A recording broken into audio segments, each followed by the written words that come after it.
Good afternoon, everyone. This is Tony from Her Homestead Skills. Hope everyone is doing well. I finally am past the Thanksgiving Day celebrations with my family, and thank you, everyone. It was quite enjoyable.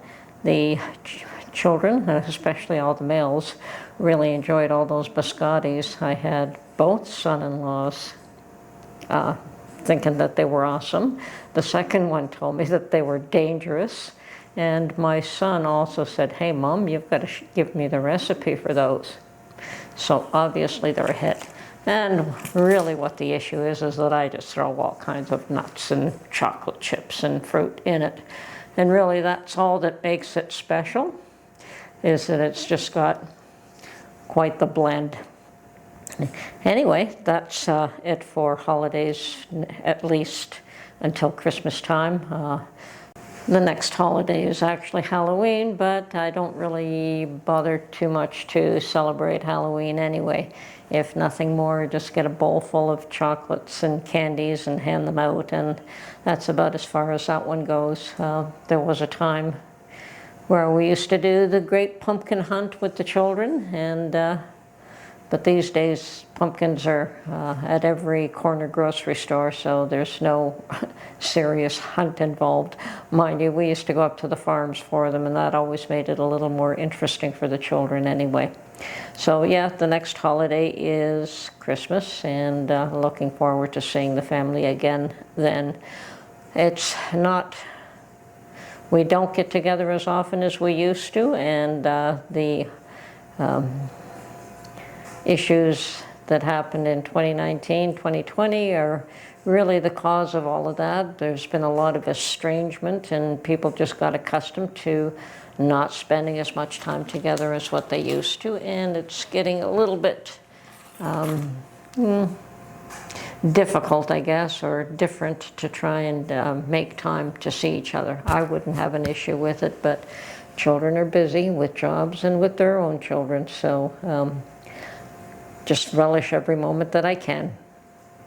Anyway, lots of things going on this past week or so, as I'm sure everyone is aware. I really don't have to delve into the issues at hand. A lot of terrible things going on in the world these days, and it just reinforces that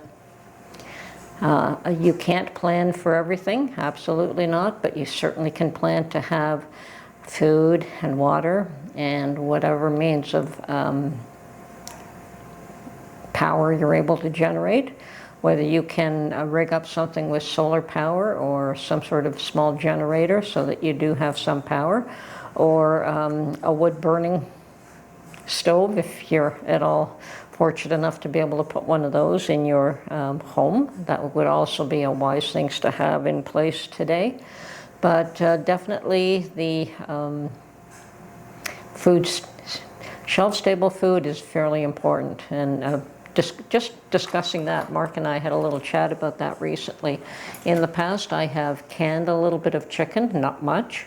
I have canned some beef, and as far as meats are concerned, I do keep in-house some tuna and salmon, and store-bought tuna, salmon, and I've canned salmon that he's brought home, and I've canned a little bit of chicken, and I've canned a little bit of ground beef.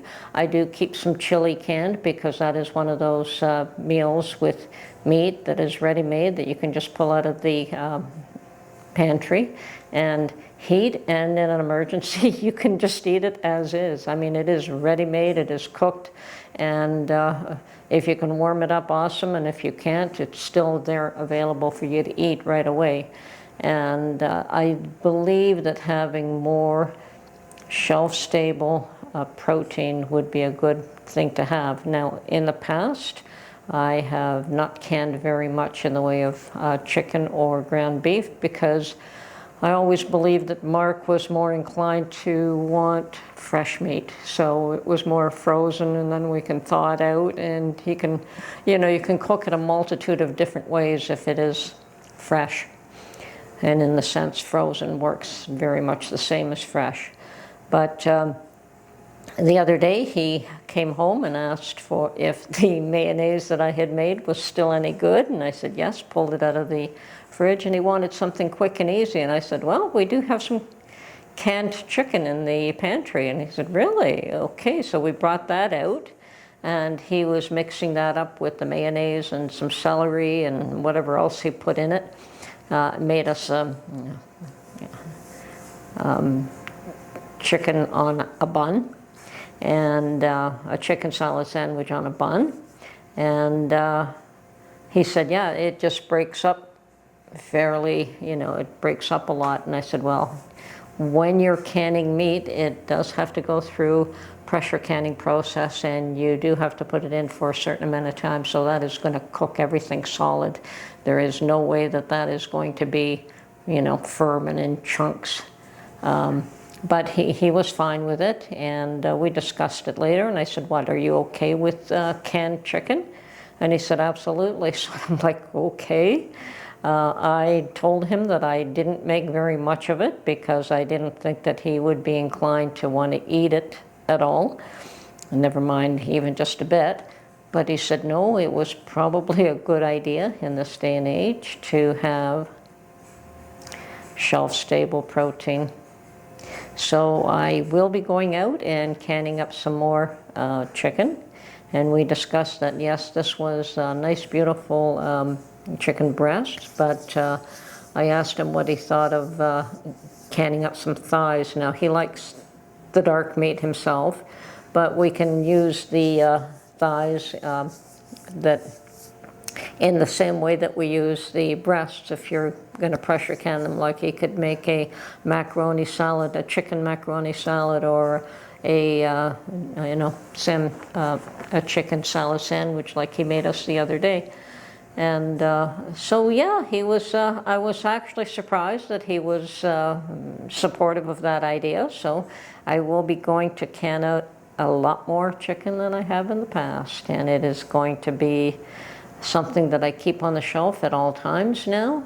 I think it would be wise. And yes, chicken has gotten to be very expensive. It's a pity I didn't make more of it in the past, but better to be expensive than to not have any at all. So that is my agenda for the next little while. I do have to pick up a few things, and chicken will be on that list. During this war, I have heard that a couple of the things that are going to be withheld from a certain group is going to be food, water, electricity, and gasoline. So yes, you can't plan for everything. If a bomb comes down and takes you out, there's nothing you can do about it. If some savage individual comes after you with a gun and mows you down, there's very little you can do about it.